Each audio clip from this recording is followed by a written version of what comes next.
US President Donald Trump has said that he will take a final decision within the next 2 weeks on whether the United States will join Israel in its military strikes on Iran. Trump also said there is still a good chance that peaceful talks might happen to stop this war. The White House shared Trump's message and said that even though many people are talking about direct US involvement, no decision has been made yet. Trump also mentioned that if there is a small chance of peace, he will try that path first, but will not hesitate to show military strength if needed. Trump's statement has given some hope that diplomatic talks may still be possible. Just a few days ago, Trump had strongly said that Iran's leaders are an easy target and that Iran will never be allowed to make a nuclear weapon.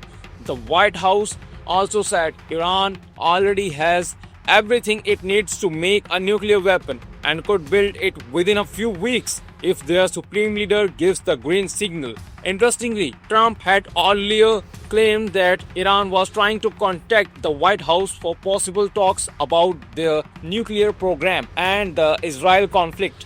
But Iran has completely denied this. When asked why Trump is hopeful about these negotiations, the White House refused to give specific details but confirmed that backdoor communication between the US and Iran is still going on. Trump's special team is in regular contact with Iranian officials. Trump is now holding back-to-back meetings to carefully decide whether the US should directly attack Iran. His main concern is the Fordo nuclear site in Iran, which is said to be the most protected facility.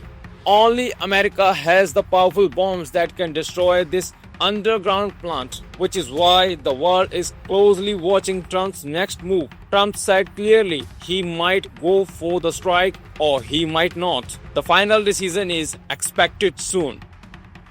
For more updates, subscribe to our YouTube channel TSW News. News that reveal the truth.